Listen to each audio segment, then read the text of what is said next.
রে প্রমীলা, বলছি সরলাটা কোথায় গেল গিয়ে বল দেখি, আর এলো না। চল তো একবার গিয়ে দেখি মেয়েটা কোথায় গেল। এটা একটু ধর তোর বড় বৌমা, চল।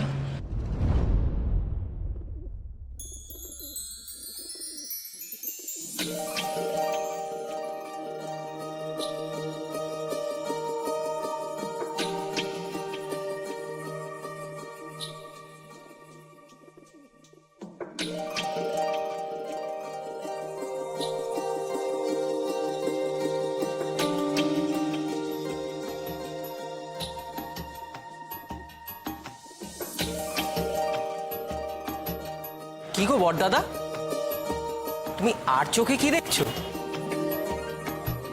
সুরেশ, বড়দাদা হয়তো। এইভাবে কেউ ঠাট্টা করে নাকি? হ্যাঁ,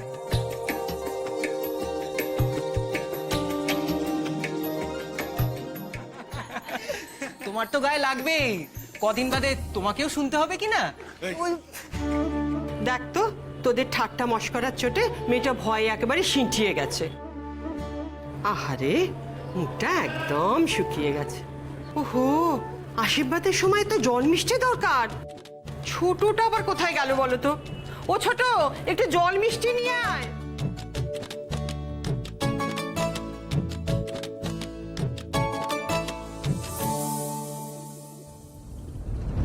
ও ছোট, তুই মিষ্টি সাজিয়েছিস? হ্যাঁ গো। চল, ওদিকে তো আশীর্বাদ শুরু হয়ে গেল। তোমার তো আশীর্বাদ করা হয়নি, চলো এবার তুমিই করবে আশীর্বাদ। চল। আশীর্বাদটা কি এক্ষেত্রে অপমান নয় মা? অপমান? কোন অপমানের কথা বলছো সরলা? অপমানই তো বটে মা। বাড়ির বড় বউ আনলে, তার গায়ের রংটা একবার দেখে নিলে না? এত চাপা রং। আচ্ছা মা, তোমারই তো চিরটা কাল গায়ের রং নিয়ে খুঁতখুঁত ছিল, আর তোমার বড় ছেলেই ফাঁকি পড়ে গেল। বাড়িতে নতুন বউ এসছে, এখন বউ পরিচয় হবে, আশীর্বাদ হবে। এসব কথা বলার সময় এখন নয়। ঠিকই তো মা, ঠিকই তো। এইসব কথা বলার সময় এখন নয়। এখন তো আর কিছু করার নেই, তাই তো? এইসবই তো বলবে তোমরা। ও ছোট, তুই একটু শান্ত হ। পাশের ঘরে তো বড় বৌমা আছে। সরলা, তুই এখন যা মা, যা। না জ্যাঠাইমা, আমায় জানতে হবে আমার ভাই সতীশ কি এমন অপরাধ করেছে যে সে এরকম একটা বউ পেল। সে সে তো তোমার সৎ ছেলে নয় মা, তাহলে তুমি এরকম কেন করলে ওর সাথে? তোমার এত বড় স্পর্ধা হয় কি করে? তুমি তোমার মায়ের সঙ্গে এইভাবে কথা বলছো? আমার বড় খোকার জন্য এই বাড়ির বড় বউ আমি নিজে পছন্দ করে এনেছি। শরতের জন্য কি এমন বউ তুমি আনতে মা? তোমরা আসলে সর্বক্ষণ শরৎকে নিয়ে মাতামাতি করে গেছো। আসলে ও পড়াশোনায় ভালো কি না তাই, সে তোমরা করতেই পারো, আমার তাতে কোনো আপত্তি নেই। কিন্তু সতীশ তো আর ফেলনা নয়, বাড়ির বড় ছেলের সম্মানটা তার প্রাপ্য। সতীশকে কে অসম্মান করেছে সরলা? তুই যখন পুরো ঘটনা জানিস না, তখন না জেনে শুনে কোনো মন্তব্যও করবি না।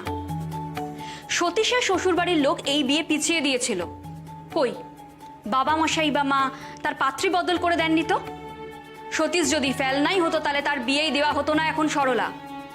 শরতের বিয়ে দিয়ে দেওয়া হতো, তার পাত্রী তো ঠিকই ছিল। সতীশের শ্বশুরবাড়ির লোক বিয়ে পিছিয়েছে বলে আমাদের কম অশান্তি পোয়াতে হয়নি কিন্তু। এটাই তাহলে আসল কারণ বড়দিদি। শরতের বিয়ে ঠিক হয়ে গেছে, তাই তোমরা সতীশের বিয়েটা তাড়াহুড়ো করে যার সাথে পারলে দিয়ে দিলে, তাই তো? আর সম্বন্ধ বদলের কথা বলছো, তাতে তো সময় লাগতো। তখন তো শরতের বউ হাতছাড়া হয়েছে তো, কি না? শরতের বউ নিয়ে তো সবার চিন্তা আছে, তাই না? তোর যখন সতীশের বউয়ের রূপগুণ নিয়ে এতই কথা ছিল, তাহলে আগে আসিসনি কেন? কি করবো বলো বড়দিদি, আমার তো একটা শ্বশুর বাড়ি আছে। শ্বশুর বাড়ি ছেড়ে তোমার মতন বাপের বাড়িতে বসে থাকা তো আমার পক্ষে সম্ভব না। সরলা,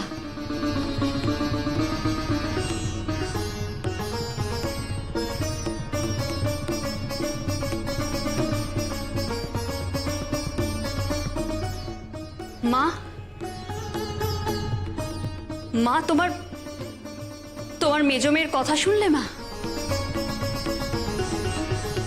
আচ্ছা পিসি দিদা, তুমি বল, সতীশের কি এরকম বউ পাওয়ার কথা ছিল? শরতের বউকে আমি চাক্ষুষ দেখিনি ঠিকই, কিন্তু বড়দিদি আমায় একখান ছবি দেখিয়েছে। ছি ছি ছি ছি ছি ছি ছি। কোনো তুলনা হয় দুজনের? আচ্ছা, শরতের বউ সতীশের বউকে বড় যা হিসেবে মানবে?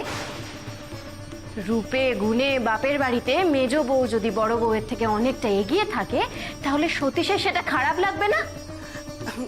দেখ বাপু, সতীশ যখন এই বিয়েতে কোনো অমত করেনি, তাহলে কেন শুধু শুধু নিজেদের মধ্যে অশান্তি করছিস বল দেখি মা? অমত?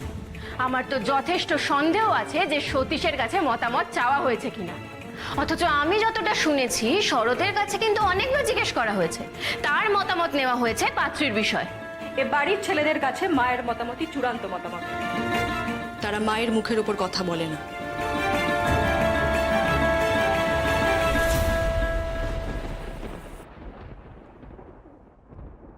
সতীশের সঙ্গে বড় বৌমার কুষ্টি মিলেছে। এ বাড়ির রীতি, বড় বউ আসবে কুলীন কায়েতের ঘরের। তোমার যদি বড় ভাইয়ের জন্য এতই চিন্তা থাকতো, তাহলে তার বউ আসার দিনে তুমি এরকম অশান্তিখানা করতে পারতে না সরলা।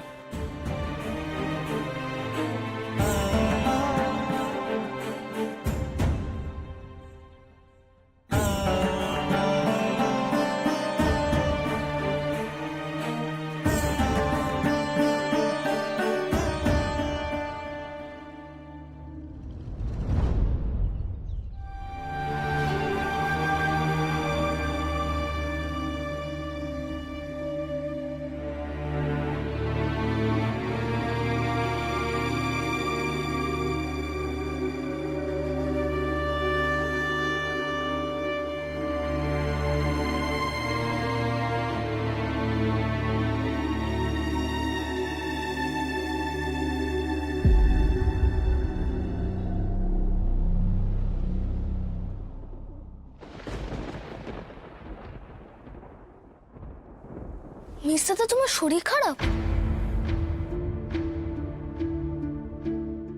সুবি, জীবনে যাই করিস না কেন, কখনো কোনো মানুষকে তার গায়ের রং রূপ দেখে বিচার করবি না। সে যদি তোর পছন্দের মানুষ নাও হয়, তাও করবি না। কথাটা মনে রাখবি তো? মনে রাখবো মিস্টারদা। জানো মিস্টারদা, আমি যখন পি স্কুলে পড়তাম, তখন চার্লস আমাদের ব্ল্যাক বলতো। বলতো আমরা নাকি কালা আদমি কিছু করতে পারবো না। তুমি কেন আমায় বিরক্ত করছো চার্লস? কারণ তুমি ইন্ডিয়ান, তুমি লুজার, তুমি ভীতু। তাহলেই বোঝ, আমরা যে যতই ফর্সা হই না কেন, সাহেবদের কাছে আমরা সকলেই কালা আদমি। শুধু সাহেব কেন, আমরা তো নিজেরাই কালো ফর্সা এসব নিয়ে বিচার করে মরছি। চার্লস একটা কথা ঠিকই বলে সুবি,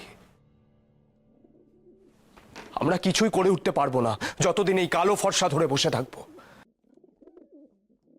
মিস্টারদা, শোনো না, বড় বৌদিটি খুব কষ্ট পেয়েছে না? আচ্ছা, আমরা সব ভাইরা যদি বড় বৌদিদিকে একটা উপহার দিই, খুব খুশি হবে না? খেদি আয়। সম্মানের চেয়ে বড় উপহার কিছু হয় না রে সুবি, বুঝেছিস?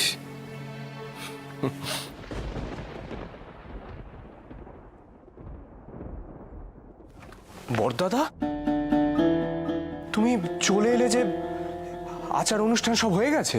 যা, সব হয়ে গেল। জ্যাঠাইমা যে বললেন ছাদ থেকে সুপুরি আনতে, মেহসাদাকে ডাকতে এসে আমার কিচ্ছু দেখা হলো না। আমি যাই। সুবি, সুবি আসতে যা, সুপুরি আর কোনো দরকার নেই।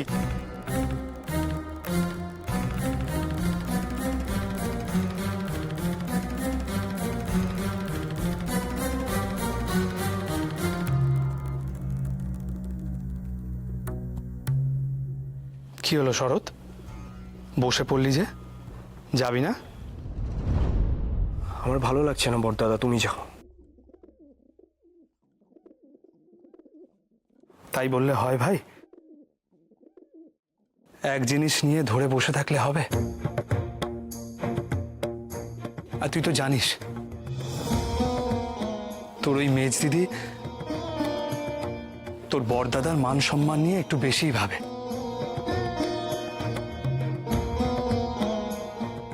কিন্তু সে তোর কোনো কথা শুনলো? মেজ দিদি ভাবে তার এই বড় ভাইটা যেহেতু লেখাপড়ায় কোনোদিনও চৌখস ছিল না, তাই বোধহয় সবাই তার এই বড় ভাইকে অবহেলা করে।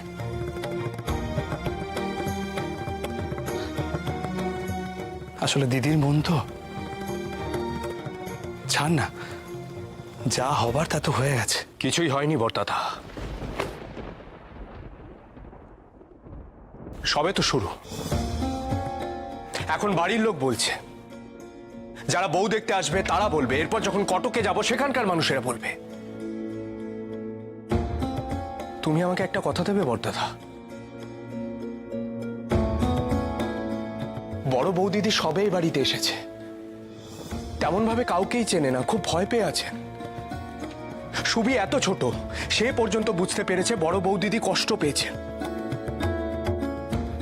বড়দাদা, বড়দাদা তুমি আমাকে কথা দাও না, বড় বৌদিদিকে কখনো বুঝতে দেবে না সে কোনো অংশে কারোর চেয়ে কম, সে কোনো অংশে কারোর চেয়ে ছোট। কথা দাও না।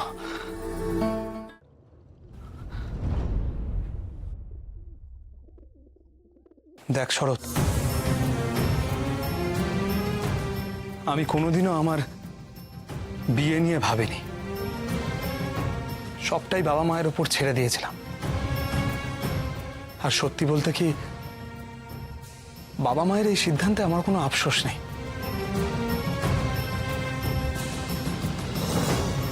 তবে আজ আমি তোকে কথা দিচ্ছি,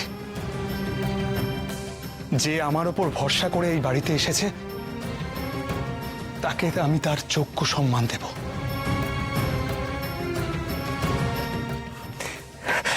বড়দাদা, আমার আর কিচ্ছু চাই না বড়দাদা,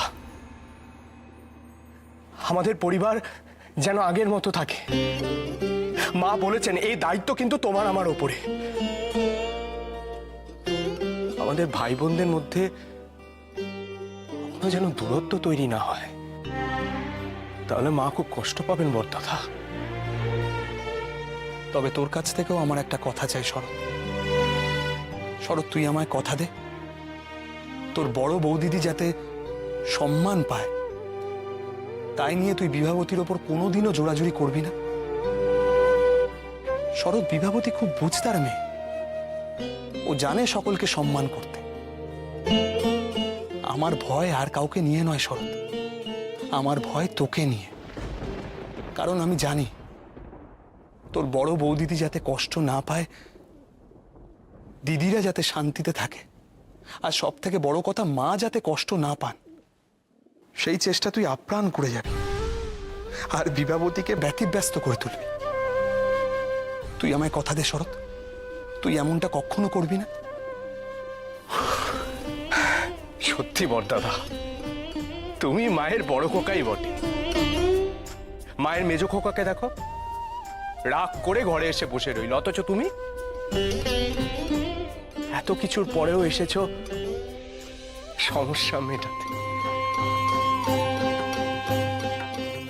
কি আর করব, আমার ভাইরা যে এক একজন সব দিক পাল, একজন একদিকে গোঁজ হয়ে আছে তো আর একজন সুরেশ, সে কি ঠিক করেছে জানিস? সে নাকি সব ভাইদের নিয়ে বাজারে যাবে। তাহলেই তুই বোঝ।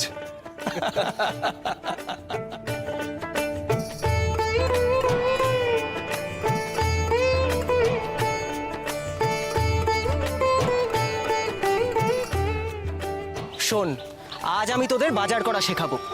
বাজার হাট করতে হয় বুঝলি, না হলে হিসেব শেখা যায় না। আচ্ছা শেষ দাদা, তুমি কোথা থেকে বাজার করা শিখলে? আহা, আমরা তো হস্টেলে থাকি, সেখানে তো জুতো সেলাই থেকে চণ্ডীপাঠ সবই নিজেদের করতে হয়। হস্টেলে গেলে বাজার করতে হয়? ওরে বাবা, আমি কখনো হস্টেলে যাব না। পথ ছাড়ো বাবা, পথ ছাড়ো, সাহেবদের গাড়ি আসছে।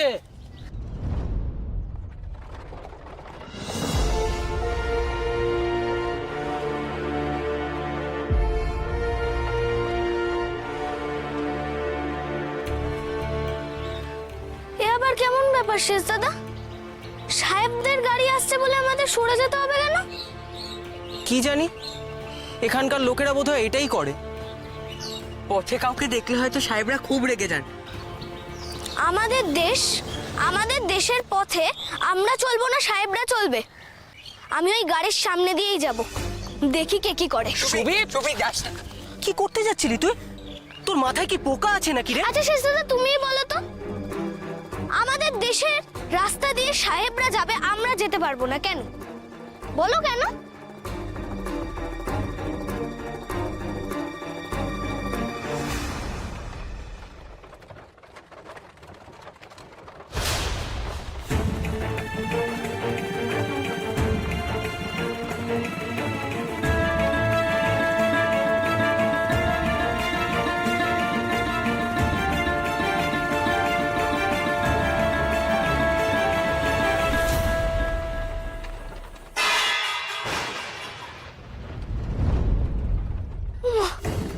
ওকে সুবি দাঁড়া। ডোন্ট স্টপ, আমার জল দেওয়া আছে।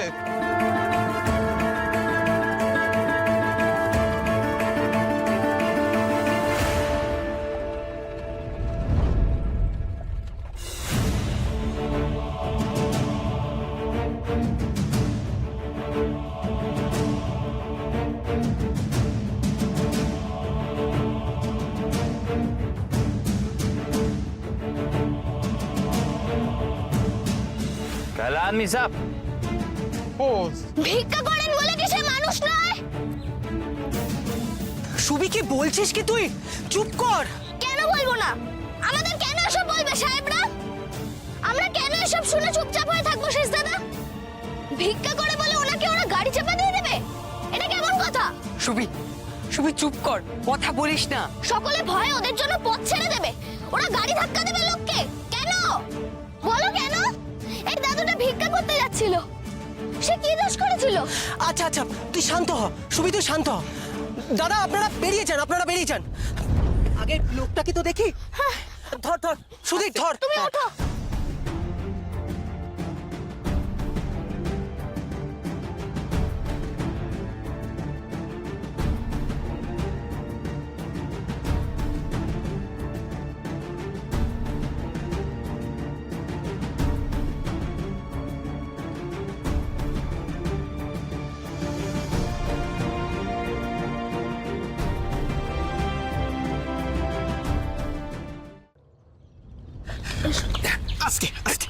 এখানটা বসো। সাবধানে বসো।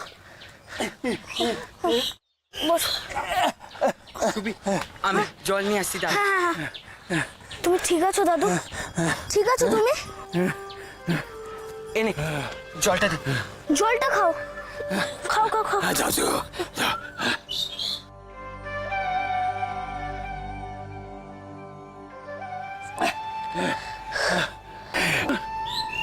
আমার ভিক্ষের টাকাটা কোথায় গেল বাবা? আমার ভিক্ষের টাকাটা কোথায় গেল? একটু দেখো না বাবা, আমি চাল কিনবো।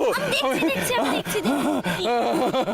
আমাকে সকাল থেকে কেউ কোনো চাল দেয়নি গো, কেউ দেয়নি চাল। এনো, কত টাকা দিয়ে আমি এখানে চাল কিনবো?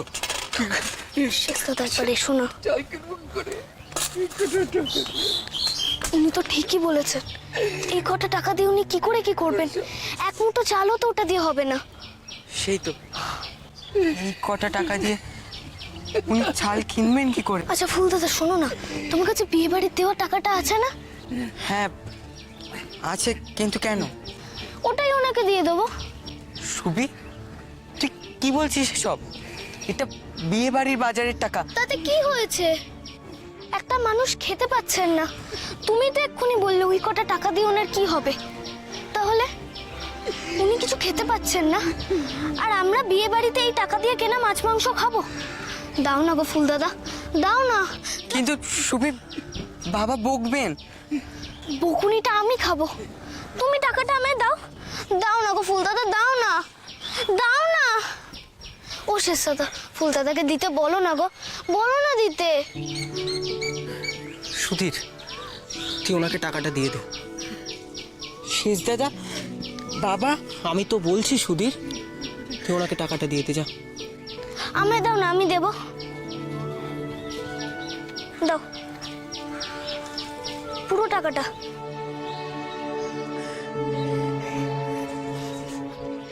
এই নিন, এগুলো দিয়ে কিছু কিনে খেও। হ্যাঁ, এগুলো দিয়ে চাল কিনো। হ্যাঁ, চাল কিনো।